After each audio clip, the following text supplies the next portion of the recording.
Speed news ఇప్పుడు చూద్దాం.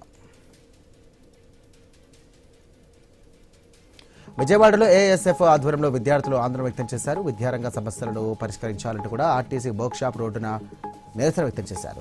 మూతపడినటువంటి ప్రభుత్వ పాఠశాలలను పునఃప్రారంభించాలంటూ, అలాగే ఫీజు రియంబర్స్మెంట్ బకాయిలు విడుదల చేయాలంటూ కూడా డిమాండ్ చేశారు విద్యార్థి సంఘాల నాయకులు.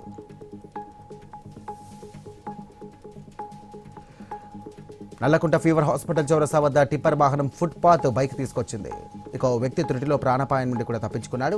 ఆ సమయంలో డ్రైవర్ మద్యము సేవించినట్టుగా ప్రత్యక్ష సాక్షులు తెలియజేశారు. ఇక పోలీసులు డ్రైవర్ను వదిలేయడంతో విమర్శలు చెలరేగాయి.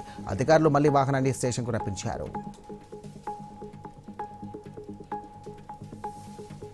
కర్నూలు జిల్లా కోడుమూరులో నర్సప్ప బావిలో పడి యువకుడు ఆత్మహత్య చేసుకున్నాడు. మృతుడు కొండపేటకు చెందినటువంటి రామలింగప్పగా గుర్తించారు. కుటుంబ సమస్యలే ఆత్మహత్యకు కారణమంటూ పోలీసులు అనుమానిస్తున్నారు. బావి సమీపంలో చెప్పులు, కళ్లద్దాలు, మద్యం సీసా, వాటర్ ప్యాకెట్లు లభించాయి.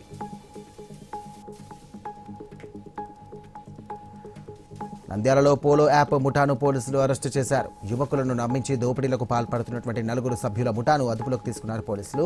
నిందితుల వద్ద నుండి ఆయుధాలు, మొబైల్స్, నగదులు స్వాధీనపరుచుకున్నారు.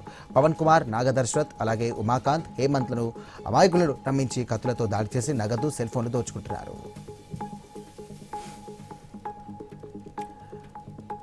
వైసీపీ హయాంలో క్రీడాకారులను పూర్తిగా నిర్లక్ష్యం చేశారని, కూటమి ప్రభుత్వం అధికారంలోకి వచ్చాక 16.5 కోట్ల రూపాయల ఇన్సెంటివ్ బకాయిలను విడుదల చేశామంటూ శాప్ చైర్మన్ రవినాయుడు తెలియజేశారు.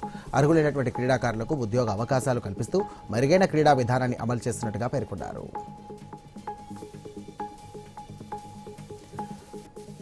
స్థానిక సంస్థల ఎన్నికల్లో బీసీలకు 34% రిజర్వేషన్లు కల్పిస్తూ కూటమి సర్కార్ చారిత్రాత్మక నిర్ణయం తీసుకున్నట్టు కాకినాడలో బీసీ సంఘాల నేతలు కొనియాడారు.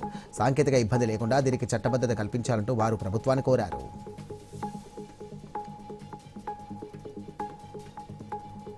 ఈవ్టీజింగ్కు పాల్పడి పట్టుబడినటువంటి పోకిరీలకు ఏఎస్ రావు నగర్లో Malkajgiri CP Sumathi mega counselling ని ఏర్పాటు చేశారు. మహిళల పట్ల అసభ్యకరంగా ప్రవర్తిస్తే గనక ఉపేక్షించేది లేదని ఆమె హెచ్చరించారు. ఇక పునరావృతమైతే గనక కఠిన చర్యలు తప్పవంటూ ఆమె హెచ్చరించారు.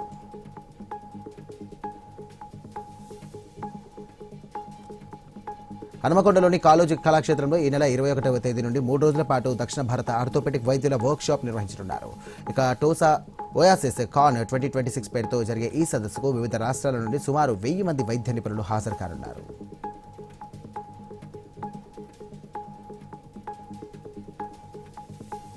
నంద్యాల జిల్లా మహానంది క్షేత్రంలో మెగాస్టార్ చిరంజీవి పుట్టినరోజు సందర్భంగా ఘనంగా వేడుకలు నిర్వహించారు. మెగా యూత్ ఫోర్స్ ఆధ్వర్యంలో అభిమానులు ప్రత్యేక పూజలు నిర్వహించి కేక్ కట్ చేసి సంబరాలు జరుపుకున్నారు.